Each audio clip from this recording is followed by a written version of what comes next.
ওহুদের প্রান্তে চলে গেছি। ওহুদের প্রান্তে ঘুরতে ঘুরতে কাকে পাবো? দুই ভাই বলছে আবু জাহেলকে দুনিয়া ছাড়াবো। রসুলকে বড় কষ্ট দিয়েছে আবু জাহেল। আমি মায়ের কাছে শুনেছি, আব্বার কাছে শুনেছি, আবু জাহেল বড় কষ্ট দিয়েছে। সাহাবীদের ভিতরে খুব ঘোরাঘুরি করছে। বড় সাহাবীরা বলছে তোরা ছোট মানুষ, একটু চুপ থাক, এত বাড়াবাড়ি কেন? কাজের কাজ যখন শুরু হবে তখন দেখা যাবে। বলে চাচা আমাদের আর বাচক মানছে না, তর সইছে না, একবার আবু জাহেলকে দেখিয়ে দাও। এইভাবে গিয়ে জামার কোন ধরে টানছে। কার জামা ধরে টেনেছিলেন? আব্দুর রহমান ইবনে আওফের জামা ধরে টানছে। বলে চাচা আবু জাহেল কোনটা? বলে আবু জাহেল কি করবি তোরা? জানিস কত বড় বীর, কি করবি তোরা? বলে ওইটা কি খাবো, ছোটোখাটো খাবো না। আল্লাহ যখন বলল, আব্দুর রহমান ইবনে আওফ বলছে ওই যে ঘোড়ার ওপরে যে মাস্তানটা সিনা উঁচু করে বসে আছে ওটা আবু জাহেল। দুইজন চলে গেল, একদম ওদের ভিড়ে ঢুকে গেল। এমনি করে নিচে থেকে বলছে তুমি আবু জাহেল? বলে হ্যাঁ আমি আবু জাহেল। সত্যিই তুমি আবু জাহেল? বলে হ্যাঁ আমি আবু জাহেল। কি আর করছে না, ছোট ছেলে তো, ওই লাগে আবু জাহেলও তো গুরুত্ব দিচ্ছেন। তুমি যে নবীজিকে মেরেছিলে সেই আবু জাহেল? বলে হ্যাঁ আমি সেই আবু জাহেল। তুই যাকে খুঁজছিস আমি সেই আবু জাহেল। মাছ বলছে তোকে আর লয়, মারলো, কোপ পায়ে গিয়ে কোপ পড়লো। তখন আবু জাহেল বুঝে নিয়েছে ওরে বাবা, ছোট মরিচ হলে কি হবে, ঝাল তো অনেক বেশি রয়েছে দেখছি। মাঝের যখনই দাঁত পড়েছে সঙ্গে সঙ্গে মোয়াব্বাজ আর একটা কোপ মেরেছে। আবু জাহেল ঘোড়া থেকে নিচে পড়ে গেল। যেই নিচে পড়ে গেল বলে আর কি আর করা যাবে না।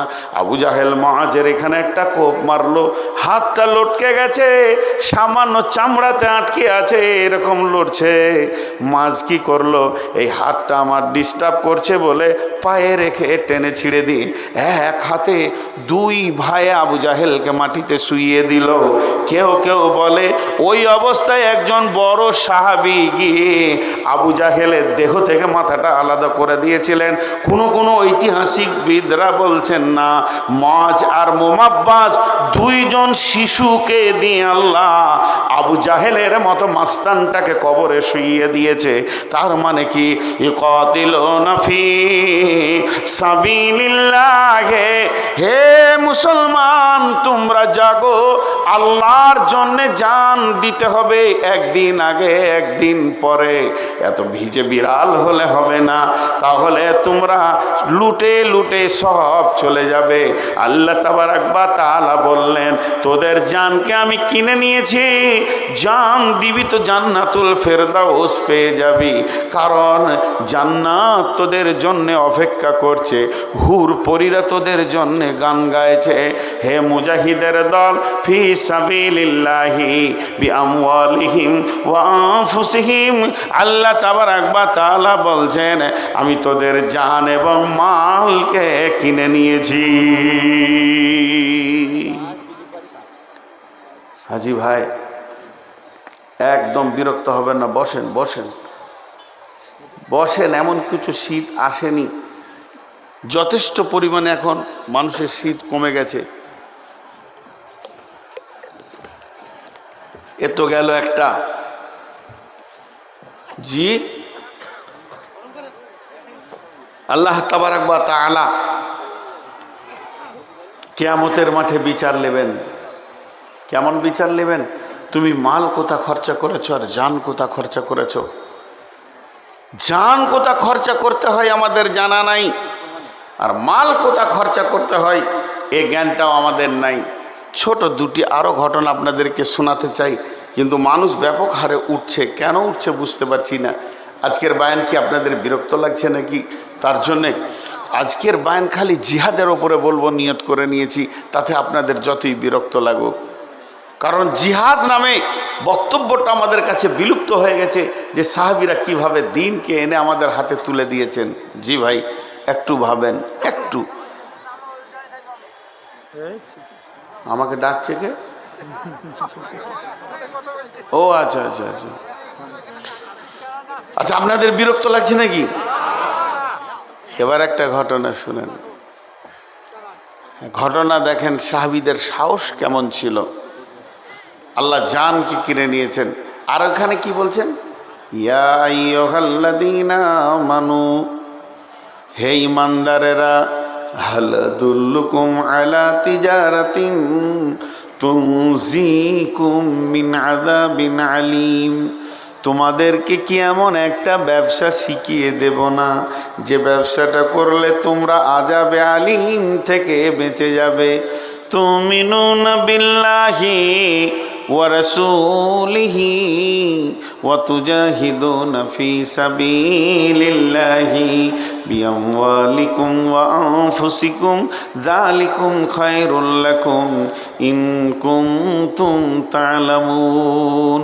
তোমরা আল্লাহর রাস্তায় বেরিয়ে যাও, নিজের জান আর নিজের মালকে নিয়ে ঝাঁপ দিয়ে পড়ে যাও। জান যাবে তো শহীদ, বেঁচে থাকবে তো গাজী। তুমি এত দামি হয়ে যাবে আল্লাহর কাছে। আর এই জান মাল দিয়ে দিনকে বাঁচানোর নামই হলো তুমি একজন প্রকৃত মুমিন। আমার সঙ্গে যে ওয়াদা করেছ, বিবাইয়িকুমুল্লাযী বায়াতুম বি ওয়া যালিকা হুয়াল ফাওজুল আযীম। আল্লাহ তাবারাক ওয়া তাআলা বলেন, কে এমন আছো আমার সঙ্গে ব্যবসায় বসবে বলো, আমি তোমার সঙ্গে ব্যবসা করতে রাজি আছি। ওয়াদান আলাইহি হাক্কান ফিত তাওরাতি ওয়াল ইনজিলি ওয়াল কোরআন। আমার আল্লাহ বলছেন, এই একই ওয়াদা, তোর জান নিব মাল নিব, আমি জান্নাত দিব। এই জানমাল আর জান্নাতের ওয়াদাটা আমি কোরআনে করেছি, তৌরাতে করেছি, ইনজিলে করেছি, সব জায়গায় আমি করেছি। অতএব শুনে লাও, তোমরা জানমাল নিয়ে রেডি হয়ে যাও। আমি আল্লাহ যখন তোমাকে ডাকবো তখনই তোমাকে কাজে লাগতে হবে। ছোট্ট একটা উদাহরণ দিই আপনাদের সামনে। আমি একটা খাসি কিনেছি আপনাদের এই বিলকুমারিতে। উদাহরণটা মন দিয়ে শুনবেন। মনে অনেক আশা আছে যে খাসিটাকে সামনে কোরবানিতে আল্লাহর রাস্তায় জবাই করব, ওটাকে কোরবানি দিব। দিয়ে যার কাছে খাসিটা কিনেছি সে আমার কাছে 20,000 টাকা দাম নিয়েছে। তার সাথে দাম দর কমপ্লিট 20,000 টাকা দিয়ে দিলাম। খাসিটা তার ঘরে আমি রেখেছি। বললাম, ভাই আপনি জমায় রাখবেন, আমি 300 করে টাকা আপনাকে দিয়ে দিব, পার ডে 10 টাকা করে দিব আমার খাসিটা রাখার জন্যে, আর আমার যখন দরকার হবে তখন নিয়ে যাব। জি ভাই, খাসি আপনার, পুষেছেন আপনি, খাইয়েছেন আপনি, বড় করেছেন আপনি, অনেক দাম হয়েছে আপনার কাছে। আমি যখন টাকা মিটিয়ে দিলাম, খাসি আর আপনার নয় আমার, কিন্তু আমি রেখেছি ভাড়া আপনার ঘরে। আমার যখন দরকার হবে আমি ঠিক টেনে নিব, ডেকে নিব, নিয়ে নিব। এর নাম হলো আমার মাল। এরপরে আমি নিয়ত করেছিলাম কি কোরবানিতে দিব, কিন্তু আজকে রাত্রিতে আমি বাড়ি গিয়ে দেখছি বাড়িতে খবর আলাদা। কালকে আমার বাড়িতে লোক আসবে 3 দিন পর। কালকে আমি শুনলাম 3 দিন পর আমার মেয়েকে আমার ছেলেকে দেখতে আসবে। তো আমি খুশি হয়ে গেলাম, যা খাসিটা কাজে লাগিয়ে দিই এখন। তা আমার নিয়ত ছিল কোরবানি করে দিলাম। মেয়েকে দেখতে এসছে সেই দিনে জবাই করে দিলাম, কিংবা ছেলের বিয়েতে জবাই করে দিলাম। যখন আমার দরকার থাকবে, মাল আমার রেডি আছে, আমার মন গেলে আমি নিয়ে চলে যাব, আপনার আটকাবার নাই। তো আল্লাহ তাবারক ওয়া তাআলা বলছে, তোরা আমার ওই কিনা খাসির মতো পৃথিবীতে আছিস। যখন যাকে আমার প্রয়োজন হবে আমি টেনে নিব, টেনে নিব, টেনে নিব, জবাই করে নিব। তোকে দিয়ে প্রয়োজন হলে কাউকে জবাই করে নিব, কিংবা তোকে জবাই করে নিব কাউকে দিয়ে। এটা আমার ব্যাপার। কোরআন তোকে জবাই করে যদি লাভ হয়, তাহলে কোরআন যদি ওপর দিকে উঠে তো তোকে জবাই করব। আর তুই যদি কাউকে কাটিস, তাহলে আমিও কোরআনের বদলার জন্য তোকে কাটিয়ে নিব। আমি তো রক্ত যোগে ভাবি না, আমি ভাবি আমার দিন ইসলাম পৃথিবীতে প্রচার হোক, এটা আমার চিন্তা। এবার ঘটনা কি, হযরতে আমর বিন জমু, হযরতে হানজালা, এগুলো হলো এক একটা শহীদের নাম। হযরতে আমির হামজা শহীদের সর্দার হবে কিয়ামতের মাঠে। যত শহীদ আজ পর্যন্ত হয়েছে তাদের সর্দার হবে হযরতে আমির হামজা রাদিয়াল্লাহু তাআলা আনহু। তেনাকে টুকরো টুকরো করে কাটা হয়েছিল। আল্লাহ বলছে, তোকে ভাবতে হবে আল্লাহ এখন কি চাইছে। একটা কথা বলি আপনাদেরকে, এখানে যারা 4 চাকা 2 চাকা চালাতে পারেন ড্রাইভার আছে না নাই এখানে? আপনারা যারা ড্রাইভার আছেন একবার মুখ খুলেন। ড্রাইভার কতগুলো আছেন? মোটর সাইকেল হোক আর 4 চাকা হোক, আছে না নাই? আচ্ছা, তো গাড়ির সঙ্গে ড্রাইভার কথা বলে কি বলে না? গাড়ির সঙ্গে ড্রাইভার কথা বলে কি বলে না? প্রতি মুহূর্তে কথা বলে, প্রতি মুহূর্তে কথা বলে। রোড দেখবে গাড়ি চলছে, গাড়ি বলবে আমাকে এখন 3 নম্বর গিয়ার দাও, এখন 2 নম্বর গিয়ার দাও, এখন 1 নম্বর দাও, এখন রোড খালি আছে টপে দাও। গাড়ির সঙ্গে ড্রাইভার একটা অ্যাডজাস্ট করে থাকে, এই জন্য গাড়ি আগে দৌড়তে থাকে। কারণ ওই রকম যদি ওর জ্ঞান না থাকে ও ড্রাইভার হতে পারবে? ওকে যদি পেছন থেকে বলা হয় 3 নম্বর দে রে, তবেই দিবে, তো ড্রাইভারই লাগে। কারণ গাড়ি দ্রুত গতিতে দৌড়বে, তার ভিতরেই ও গাড়ির সঙ্গে কথা বলবে, গাড়িকে দেখে বুঝে নিবে, গাড়ির শব্দতে বুঝে নেবে, রাস্তা দেখে বুঝে নিবে যে আমার কাছে এখন কোন গিয়ারটা চাইছে। কথাটা বোঝাতে পারলাম? আর যে এটা বুঝতে পারে না সে কি ড্রাইভার? একটা মজার কথা শোনাই। ওই বাস, আগেকার ম্যানুয়াল বাস, এখন তো সব ডিজিটাল হয়ে গেছে, ছোট ছোট গিয়ার হয়ে গেছে। এরকম করে জোরে ঠেলতে হতো, এই রকম ঠেলতে হতো গিয়ার, দেখেছেন বড় গিয়ার? হ্যাঁ, ওই পুরাতন বাস এক ড্রাইভার চালাচ্ছে, আর ওখানে এক মুরব্বী মেয়ে বসে আছে, বয়স্কা নানি দাদি বসে আছে। হঠাৎ বাসটা চলতে চলতে পাংচার হয়েছে। পাংচার তো হতেই পারে, আর সেই পুরাতন যুগের বাস এখনও চলছে ঢান ঢান করে। তো সে পাংচার হয়ে গেছে, সমস্ত লোক নেমে গেছে, এবার পাংচার সারছে। তখন ওই মুরব্বী মেয়েটা বলছে, গাড়িটা তো খারাপ হবেই, গাড়িটা তো খারাপ হবেই, আমি তো দেখছি যখন থেকে চেপেছি খালি খুচুর খুচুর করছে, খুচুর খুচুর করছে। ওই খারাপ করলে গাড়িটাকে, বুঝতে পেরেছেন কিনা? আমি বুঝে ফেলেছি, আসলে ও জানে না যে গিয়ার চাইছে গাড়ি। জি, সাহাবীরা ছিলেন দিনের গাড়ির গিয়ার চানো ড্রাইভার। সাহাবীরা কেমন ড্রাইভার ছিলেন? চোখে দেখে বুঝে নিতেন এখন দিন কি চাইছে, আল্লাহ কি চাইছে। প্রকৃত প্রেমিক ওই, প্রকৃত প্রেমিকা ওই যে তার প্রেমিক এবং প্রেমিকার মন আর চেহারা দেখে বুঝে নেবে আমার কাছ থেকে এখনো কি চাইছে। প্রকৃত স্ত্রী ওই যে স্বামীর চেহারা দেখলে বুঝে নেবে আমার কাছ থেকে কি চাইছে। প্রকৃত স্বামী ওই যে স্ত্রীর মুখ দেখলে বুঝে নেবে যে এখন আমার কাছ থেকে ও কি পেতে চাইছে। কথা বোঝাতে পারলাম? কথা বলে না? এতটি লোক চুপ করে আছেন, কথা বুঝলেন? আরে হ্যাঁ না বলে না, বুঝলেন? তাহলে আমাদের কাছে দুটো জিনিস আছে। এখন দিন ইসলাম কি চাইছে এটা জালসা করতে হবে না, প্রেমিক যে সে বুঝে নেবে। কেমন? দুটি উদাহরণ শুনেন। বিশ্বনবী ওহুদের যুদ্ধের দিন, বিশ্বনবী ওহুদের যুদ্ধের দিন বর্মা পরেছিলেন, লোহার জামা পরেছিলেন। লোহার জামা যেগুলো হয় দেখবেন হাজারদুয়ারিতে আছে, ওই লোহার জামা পরেছিলেন। গোটা শরীরটা তার ভারী হয়ে গেছিল, মাথায় একটা হেলমেট নিয়েছিলেন লোহার, এর জন্যে রসুলের ওজনটা অনেক বেশি হয়ে গেছিল। স্বাভাবিকতা থেকে বেশি হয়ে যাওয়ার কারণে রসুল চলাফেরা করছে, যুদ্ধ পরিচালনা করছে, কোন দিকে কাকে পাঠাবো, কোন দিক থেকে খবর নিব যে বেঈমানেরা কোথা রয়েছে। নানা রকম নবীজি চিন্তা করছেন। সামনে একটা উঁচু পাথর রয়েছে, বিশ্বনবী ভাবছেন এই পাথরে যদি আমি একবার উঠতে পাই, এই রাস্তাটা যদি আমি হাঁটতে পাই, তাহলে কাফেরদেরকে পরিলক্ষণ করে নেওয়া হবে তারা কোন জায়গায় কি অবস্থায় আছে। কিন্তু নবীজির শরীরটা এত ভারী হয়ে গেছে, স্বাভাবিক পাথরে উঠতে পারবে না, পাথরের কাছে যেছে আর আসছে। এই দৃশ্যটা কে দেখেছেন? কে দেখেছেন? কে দেখেছেন? হযরতে তালহা রাদিয়াল্লাহু তাআলা আনহু দেখেছেন। বিশ্বনবী তালহাকে ডাকেনি, বিশ্বনবী তালহার কাছে যুক্তি নেননি যে পাথরে কেমন করে উঠব। তার ব্রেন বলছে নিশ্চয়ই নবীজি পাথরটার উপরে উঠলে আমাদের দিনের অনেক লাভ হবে, তবে পাথরটাতে উঠতে গেলে কি করতে হবে, নিচে আর একটা ছোট পাথর লাগবে। এই নিচে যে ছোট পাথরটা লাগবে ওইটাতে পা দিলে তারপরে পাথরে উঠা যাবে। তাহলে এখন পাথর খুঁজে বেড়াও ময়দানে, কোথা খালি পাথর একটা পড়ে আছে সেটাকে তুলে নিয়ে এসো, তারপরে ওখানে দাও। কিন্তু বন্ধুরে তালহা না তা করে তালহা কি করলেন, দৌড়ে গিয়ে ওই বড় পাথরটার নিচে শুয়ে গেলেন। আর শুয়ে গিয়ে বললেন, ইয়া রাসূলুল্লাহ, আপনি আমার বুকে পা দিয়ে উঠে যান, আমি আপনার জন্যে সিঁড়ি হয়ে গেলাম।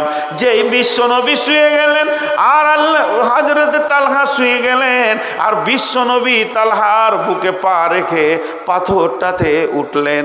আর তখনই নবীজির মুখ থেকে বের হলো, তালহা রে, তুমি নিজের জন্য জান্নাতকে ওয়াজিব করে নিলে। চিন্তা করেন, তালহা বুঝে ফেলেছিল যে এখন আমাকে শুতে হবে। তারপরে কি হলো, হযরতে তালহা মহড়ায় ঘুরে বেড়াচ্ছে, বিশ্ব নবীকে খেয়াল করে রেখেছে কোন দিকে যেছে না যেছে। এমন সময় পেছন দিকে ঘুরে দেখে রোমান পাহাড়, সেই পাহাড়ে বেঈমানেরা চলে এসেছে। বড় বড় তীর আর বর্ষাকে বিশ্ব নবীকে লক্ষ্য করে রেডি করে ফেলেছে। রসুলের দিকে খেয়াল করতে পারেনি। হযরতে তালহা রসুলকে এইভাবে ধরে নিয়ে পেছন দিকে একটা গর্তের মধ্যে ভরে দিলেন। আর গর্তের মধ্যে ভরে দিয়ে সামনে দাঁড়িয়ে গেলেন আর বললেন, ইয়া রাসূলুল্লাহ, আমি তালহা যতক্ষণ আছি আপনি গর্ত থেকে বের হবেন না। এবার একটার পর একটা বুকে তীর নিতে শুরু করলো। একটা, দুটো, তিনটে, চারটা করতে করতে 180 খানা তীর হযরতে তালহা নিজের বুকে নিলেন। বন্ধুরে আমার, তালহা ঢলে পড়ে গেল, রক্তের বৃষ্টি বয়েছে। এমন সময় কোন কুখ্যাত বেঈমানের পাথর এসে নবীজির হেলমেটকে ফাটিয়ে দিয়ে দাঁত দুটি ভেঙে দিলেন। রসুলের দাঁত পড়ে গেল, রসুল বেহুশ হয়ে গেলেন। যখন রসুল বেহুশ হয়ে গেলেন, হযরতে আলী ঢালে করে পানি আনছেন, রসুলের মাথা দিয়ে হুঁশ ফিরাবেন। শুধু তাই নয়, এদিকে হযরতে ফাতিমা খেজুর গাছের পাতাকে গোঁড়া করছেন, গোঁড়া করে ক্ষত জায়গায় লাগানোর জন্য রেডি হয়ে গেছেন। চারিদিকে কাজ চলছে। মুনাফিকরা হই করে দিল, নবী নাই, নবী মুহাম্মদ মারা গেছে, পৃথিবী থেকে চলে গেছে, নবী আর নাই। এই বলে তারা ময়দান ছেড়ে দিল। হযরত আলী বাঘের কণ্ঠে এত জোর চিৎকার করলো, রে মদিনাবাসী, তোমরা কান করে শুনে নাও, নবী মুহাম্মদ সাল্লাল্লাহু আলাইহি সাল্লাম এখনো জীবিত আছি। ভাইরা আমার, তারা জানতো যে এখন কি লাগবে। খন্দকের দিন বিশ্বনবী তাবুতে রয়েছেন। হযরতে সাদ বিন মাজ রাদিয়াল্লাহু তাআলা আনহু এতগুলি তলোয়ারকে একসঙ্গে বেঁধে নিয়েছে, রসুলের সিকিউরিটি হয়ে গেলেন। এবং যখন তলোয়ারটা নামালেন, গভীর অন্ধকার, সনসন সনসন বাতাস বয়েছে, হাড় কাঁপানো, এদিকে বৃষ্টি হয়েছে, বিজলিও বইছে। ওই অবস্থায় তার যখন তলোয়ারটা হযরতে সাদ বিন মাজ রাখলেন, ঝানাক করে শব্দ উঠল। বিশ্বনবী তাবুর বাইরে থেকে, সাইড থেকে বলছে, কে গো, সাদ নাকি? বলে, হ্যাঁ আমি সাদ, হাজির হয়ে গেছি। নবীজি বললেন, সাদ রে, অতগুলি তালোয়ারের শব্দ উঠলো, ওগুলো কি তালোয়ার? বলেছি হ্যাঁ। তখন সাদ বলছেন, ইয়া রাসূলুল্লাহ, আমার মতো লাখো সাদের থেকে একটা নবী মুহাম্মদের প্রাণের দাম অনেক বেশি। নবীজি গো, আমি সারা রাত আপনার সিকিউরিটি হওয়ার জন্যে চলে এসেছি, কোনো বেঈমানকে আপনার তাবুর কাছে আসতে দিব না। নবীজি বলেন, নীরে সাদায়, আমার তাবুতে এসে তুই সিকিউরিটির কাজ কর। তাদের বিবেকের চেতনা ছিল, এখন আমার কাজের দরকার কি? কারো যদি বিবেক না খুলে, তাকে জালসা করে খোলানো যাবে না। মানুষ এক দুই করে উঠেন, ভাবছে এবার টাকা চাইবে তো কেটে পড়ি, যান, চলে যান। কিন্তু টাকা আল্লাহর হাতে, আপনাকে ফাঁকা করতে একদিন লাগবে না। আখপিরার শাল দেখেছেন? আখের রস বার করা মেশিনটা দেখেছেন? এরা দেখেনি গো, নদী আল্লাহ। খেজুর গাছের রস বার করা মালটা দেখেছেন? আজীব ব্যাপার। আখের রস বার করা মালটা দেখেননি? হ্যাঁ, ওর কয়টা চাকা? তিনটা। তিনটা একই সাইজের? কেন ছোট বড় আছে? মালও ছোট বড় আছে। যে ঢুকবে তার রসও বার করে নেবে, যে ঢুকবে তার রসও বার করে নেবে, রস ওই দিকে যেতে দেবে না, সেই সিস্টেমে ওকে বানানো আছে। জি ভাই, এক ফুটা রস ওই দিকে যেতে দিবে না। তো আল্লাহ পৃথিবীতে তিনখানা মেশিন রেখেছে, হসপিটাল, কোর্ট আর থানা। যত টাকাই করেন নিগড়ে বের করে নিবে, যে তারপরে শুধু খালি হাতে কবরে পাঠাবে। এটা জেনে রাখেন, 1 টাকা কেউ নিয়ে যেতে পারেনি আর নিয়ে যেতে পারবে না। হযরত ওসমান গনি রাদিয়াল্লাহু তাআলা আনহু মদিনার হাটে রয়েছেন, গম বিক্রি করতে গেছেন। ইসলাম জগতের তিনি তৃতীয় খলিফা, দেশের প্রধানমন্ত্রী, রসুলের জামাতা, যুনুরাইন, তাকে 2 নূরের অধিকারী বলা হয়। বিশ্বনবীর প্রথমা মেয়ে জাইনাব, দ্বিতীয় মেয়ে হলেন রোকেয়ার সাথে বিয়ে হয়েছিল ওসমানের। রোকেয়া মরে যাওয়ার পর হযরতে উম্মে কুলসুমের সঙ্গে বিয়ে হয়। 2টি মেয়ে, 1টি শ্বশুর। বিশ্বনবী ওসমানকে কত ভালোবাসতেন, 2টি মেয়েকে তাকে দান করেছেন। এই রকম ব্যক্তিটা মদিনার হাটে নিজে গম বিক্রি করতে গেছেন। এটা হলো গমের গলি, এটা কাপড়ের পটি, এটা মাছের পটি, এটা সবজির পটি। যে পটিতে গম হয় ওই পটিতে হযরত ওসমান কয়েক প্যাকেট মাল নিয়ে গিয়ে দাঁড়িয়ে আছেন। আর এমন সুন্দর, এমন সময় বড় বড় পাইকারার ব্যাপারী আসছে, বলছে কত দাম নেবেন? আমিরুল মোমিনিন কত দাম নেবেন? একটু ঘুরে এসো। কত দাম নেবেন? একটু ঘুরে এসো। সবাইকে বলছে একটু ঘুরে এসো, একটু বেলা হোক, বেচতে এসেছি, বেচবো। ঠিক এমন সময় মরুর প্রান্তে বহু দূর থেকে মরুভূমির বুক চিরে একটা দল আসছে। তারা এত গরিব, তাদের পাছায় মাত্র সামান্য একটু কাপড়, তাদের মেয়েদের একটু পাছাতে আর একটু বুকে কাপড়, বেশি কাপড় নাই। তাদের চোখগুলো ঢুকে গেছে, হাড়গুলো পরপর পরপর গুনে দেওয়া যাবে। কখন খেয়েছে জানে না, খাবার ডেটটাও তারা ভুলে গেছে। শুধু তাই নয়, গায়ে কখন তেল মেখেছে সে খবরও তাদের নাই। মাথা যেন উস্কো খুস্কু হয়ে রয়েছে। তাদের মধ্যে নারী আছে, পুরুষ আছে, শিশু আছে, বৃদ্ধ আছে। হযরতে ওসমান দেখে নিলেন, দাঁড়াও, চলো গামছা পাতো, এই লাও তুমি 100, এই লাও তুমি, তোমরা কজন? 3 জন, লাও ধরো। একটা করে দেয়। তারা বিদায় হতে শুরু করে। আবার একটা গমের প্যাকেট নিয়ে আসে, আবার দেয়, আবার বিদায় হতে শুরু করে। এই দিতে দিতে দিতে দিতে দিতে দিতে সমস্ত মালগুলি তারা আবার মরুভূমির বুক চিরে যেতে শুরু করেছেন। যখন তারা রিটার্ন যেতে শুরু করেছে, তখন ওই বেঈমান কাফের যারা ছিল, যারা আপনার কিনা বড় বড় ব্যাপারী ছিল, তারা এসে বলছে, ও নবীর জামাতা ওসমান, তারা কত দাম দিয়েছে যে তাদেরকে আপনি মালগুলো দিলেন, আমাদেরকে দিলেন না? তারা তো ঠিক মতো খেতে পায় না, পরনে তো ঠিক মতো কাপড় নাই, না আছে তাদের শরীরে কোনো তেল। এরা কত দাম দিয়েছে একবার বলেন। হযরত ওসমান বললেন, আজকের বিজনেসটা আমি মানুষের সঙ্গে করিনি, আমি আল্লাহর সঙ্গে করেছি। আমি জান্নাতের বিনিময়ে গমটা বিক্রি করেছি রে ব্যাপারীর দল। তোমরা গোটা পৃথিবী বিক্রি করে জান্নাতের একটা ইট কিনতে পারবে না।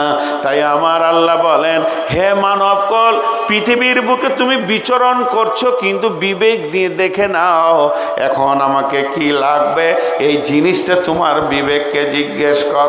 তোমার কাছে আমার 2টো জিনিস আছে, তোমার জানটা আছে, তোমার মালটা আছে, দুটোই আমি কিনে রেখে দিয়েছি। আর আমার কাছে একটা জিনিস আছে, তুমি কিনে রেখে দিয়েছো, তার নাম হলো জান্নাত।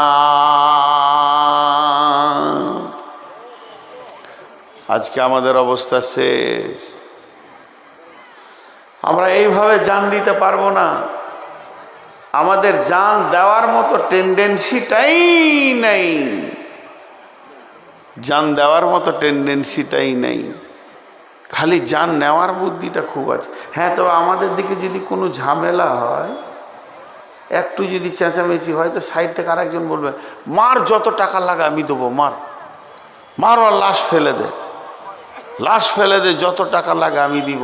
মুসলমান এই জায়গায় টাকা খরচা করে, আসল জায়গায় টাকা খরচা করে না।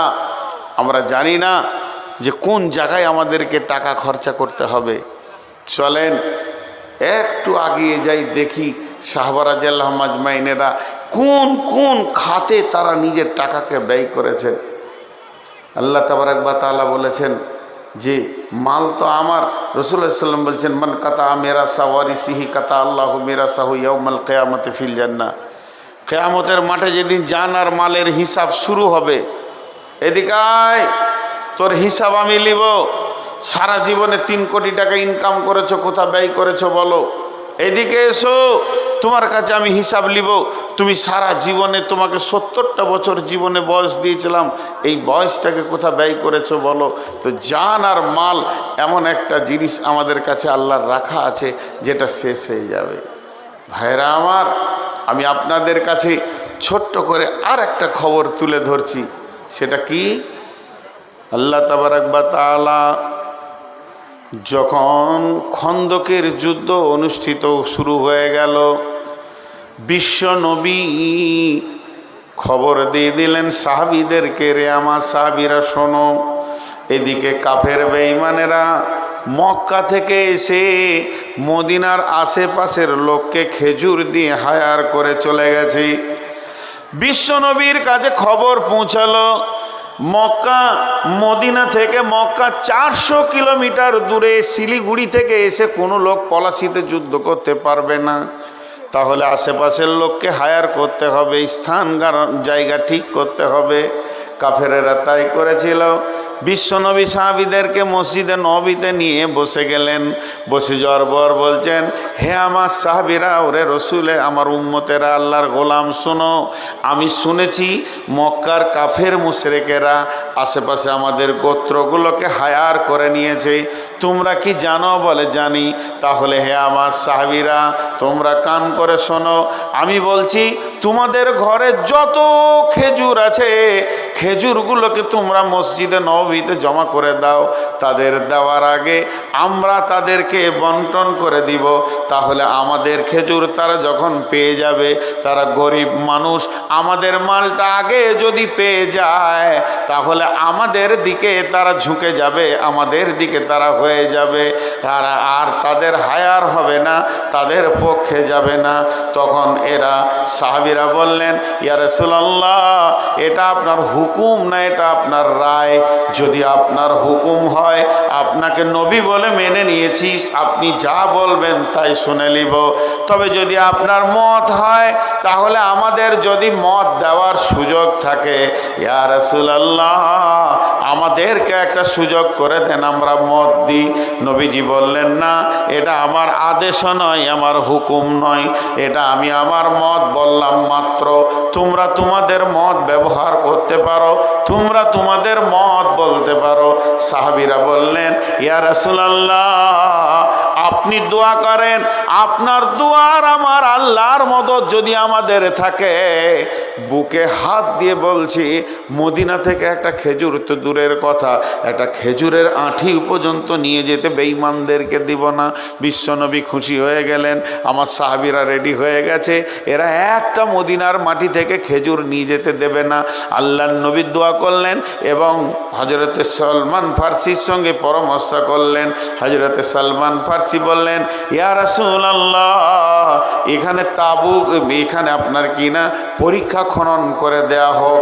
ওই যুদ্ধটাকে খন্দকের যুদ্ধ বলা হয়। হযরতে সলমান ফার্সির কথাতে বিশ্বনবী মদিনায় পরীক্ষা খনন করে দিলেন, একটা বড় খালকে খনন করলেন। ওই খালটা খনন করতে গিয়ে আরও লম্বা ইতিহাস আছে। বিশ্বনবী যখন জোরে গাঁইতি মারলেন, পাথর থেকে একটা চিলকি বের হয়ে এলো আগুনের, আর ওই আগুনের 6টা দেখি নবীজি বললেন আলহামদুলিল্লাহ, আল্লাহ আমাদেরকে বিজয়ী দিয়েছে, নিশ্চয়ই আমরা বিজয়ী পাব। এরপরে পরীক্ষা খনন হয়ে গেল। মদিনার সমস্ত মেয়েদেরকে একটা তাঁবুতে দিয়ে হযরতে খানসাকে ডিউটি দিলেন, পুরুষরা আর এক জায়গায় রয়েছে। এবার চলছে, খালি ওরা ওই দিকে এসেছে 1000, ওরা এসেছে ওখানে মানে পরপারে রয়েছে, ওরা ওই খালটার ওই পারে, আর মদিনাওয়ালারা মদিনা খালের ভিতরে রয়েছে। এরা খালি বলছে তোরা আয়, তারপরে দেখছি। আর মুসলমানরা বলছে খালি একবার খাল পার হয়ে যা, লাশ ছাড়া তোদেরকে জীবিত ফেরত যেতে দিব না। এই চলতে চলতে 1 দিন গেল, 2 দিন গেল, 3 দিন গেল, 1 মাস গেল, 2 মাস যখন চলে গেল, তখন ওইখানে আবু সুফিয়ান দেখছে যে উটগুলি এনেছিলাম, উটগুলি তো শেষ হয়ে যাচ্ছে, প্রতিদিন হাজার হাজার লোকের খাবার, তাহলে তো উটগুলি শেষ হয়ে যাচ্ছে। আবু সুফিয়ান বলল আর বেশি বাড়াবাড়ি করা যাবে না, এখন আমাদেরকে মক্কা পালিয়ে যেতে হবে। বন্ধুরে আমার, বিশ্বনবী দোয়া করে দিলেন, দোয়া কবুল হয়ে গেল। ওই রাত্রিতে এত ঝড় আর এত বৃষ্টি হয়েছিল, শিলা বর্ষণ, হাড় কাঁপছে তত্তর তত্তর করে, সব হাড় কাঁপানো ঠান্ডা, আর গোটা এলাকায় শিলা বর্ষণ। যেমন বর্ষা তেমন ঝড়, তেমন বিজলি, তেমন কাড়াক, তেমন ভয়ানক রাত শুরু হয়ে গেল। আল্লাহর হুকুমে বেঈমানদের একটাও তাবু ছিল না, ছিঁড়ে ছিঁচড়ে তুলে সমস্ত তছনছ করে দিয়েছিল তাদের মালকে। এখন ঘটনা ঘটল কি, গভীর রাত্রিতে আল্লাহর নবী তার জামাতা আলীকে ডাকলেন, আলী রে একবার খবর লাও, আমার চাচা আবু সুফিয়ান কি করছে। হযরত আলী গেলেন, ধীরে ধীরে ধীরে ধীরে আঁধারে গিয়ে দেখছেন খালের ওই পারে আবু সুফিয়ান এমনি করে বসে থুত্তুর থুত্তুর থুত্তুর থুত্তুর করে কাঁপছে, একটা তাঁবুর গায়ে বসে আছে। আর কয়েকজন তার পার্টির নেতা, যারা নেতা গোছের বড় বড় কাফের বেঈমান, আবু সুফিয়ানকে ঘেরে দাঁড়িয়ে রয়েছে। এবং আবু সুফিয়ান ওখান থেকে বলছে যে আমাদেরকে আর থাকা যাবে না, নানা রকম আলোচনা করছে। হযরত আলী বলছেন আমি আমার তীরটাকে রেডি করলাম, তীরটাকে ফলা লাগিয়ে আবু সুফিয়ানের দিকে রেডি করলাম, আমি ছাড়বো আর আবু সুফিয়ান দুনিয়া ছাড়বে, আমি তীর ছাড়বো আর আবু সুফিয়ান দুনিয়া ছাড়বে। আমি যদি সেদিন তীরটা ছেড়ে দিতাম তাহলে আবু সুফিয়ান ফাতে মাক্কার পর কালেমা পরে ঈমান এনেছিল, ওর দ্বারা আর ঈমান আনা সম্ভব হতো না, জাহান্নামে চলে যেত। কিন্তু আমি তীরটা ছাড়তে পারলাম না। আমার বিবেকের ভিতরে একটা চেতনা এলো, নবীজি আমাকে মারতে বলেনি, দেখতে বলেছে, আমি নিজে স্বাধীন কিভাবে মারতে পারি। যখন এই কথা মাথায় চলে এলো, আমি তীরটা আর ছাড়লাম না, নবীজিকে এসে সমস্ত ঘটনা শুনিয়ে দিলাম। ইয়া রাসূলুল্লাহ, আপনার চাচা থরথর করে কাঁপছি। এ কথা যেই বলা, হযরতে নবী মুহাম্মদুর রাসূলুল্লাহ সাল্লাল্লাহু আলাইহি ওয়াসাল্লাম বললেন, কে আছো ওই পারের গোপন খবর এনে আমাকে দেবে, তোমাদের মধ্যে কে আছো বলো। যে সাহাবীটা উঠে দাঁড়ালেন, ওর নাম হচ্ছে হযরতে হুযাইফা। হযরতে হুযাইফা বললেন, আল্লাহ ইয়া রাসূলুল্লাহ, আপনি আমার জন্য দোয়া করেন, আমি তাদের গোপন খবরকে নিয়ে এসে হাজির করে দিব। বিশ্বনবী বললেন, হুযাইফারে যাও। হুযাইফা যখন যেতে শুরু করলেন, হুযাইফা নিয়ত করলেন আর মক্কায় আসব না, আর আমি বেঁচে থাকব না। তার কারণ হচ্ছে কাফেরদের ভিতরে আমি একা নিরস্ত্র গিয়ে আমি সেখান থেকে খবর আনবো। তার মানে আমার অবস্থাটা এতই দুরূহ হবে, তারা আমাকে মেরে শেষ করে দেবে। কিন্তু বিশ্বনবী দোয়া দিলেন আর বললেন, হুযাইফা রে, ওদের গোপন খবরটা এনে দাও। হযরত হুযাইফা বলছেন, আমি এই হাড় কাঁপানো শীতের ভিতর দিয়ে ধীরে ধীরে ধীরে ধীরে খালে নামলাম। নামার পর আবার ওই দিকে খালে উঠলাম, উঠার পর ওদের ভিড়ের ভিতরে ঢুকে গেলাম। যখন আমি ওদের ভিড়ের ভিতরে ঢুকে গেলাম, তখন আবু সুফিয়ান একটা করে ওখানে আইন রচনা করছে, আর সেই আইনটা পর পর পর পর পর পর পর পর শোনানো হচ্ছে। আবু সুফিয়ান কি বলে জানেন? হে মক্কার লোকেরা, নিজের নিজের হাত ধরো। এই জায়গাটা বোঝার চেষ্টা করবেন, এর মধ্যে কত মজা লুকানো আছে দেখেন। সবাই তোমরা হাত ধরো। আমি এদিকে একটা হাত ধরলাম, এদিকে একটা হাত ধরলাম। আমাদের হাত ধরাধরির ভিতরে যে থাকবে না সে আমাদের দুশ্মন। তাহলে হুজাইফা গেছে ওখানে খবর নিতে। তো হুজাইফা বলছে আমি কি করব? আমি ডান দিকের একজন হাত ধরে নিলাম, বাঁ দিককার একজনের হাত ধরে নিলাম। হাত ধরার কাজটা শেষ হয়ে গেল। এরপরে হুজাইফা কাজে। আবু সুফিয়ান বলছে যারা তোমরা হাত ধরেছো একে অপরকে নাম জিজ্ঞেস করো। আধার রাতে কি কুবুদ্ধি চলছে, তা হাত ধরে ধরে একে জিজ্ঞেস করছে তোর নাম অমুক, তোর নাম অমুক। উজ আছে দুজনকে জিজ্ঞেস করবে তোর নাম, তোর নাম। তার মানে কি নামে বোঝা যাবে বাইরের মাল ঢুকেছে কি না।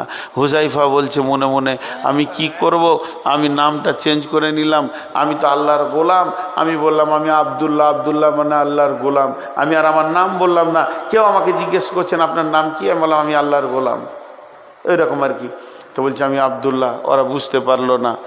এরপরে ওরা আবু সুফিয়ান বলছে একসঙ্গে মক্কায় যেও না, রাস্তায় মান সম্মান থাকবে না, বলবে তোমরা কোথাও হেরে বাড়ি এসেছো।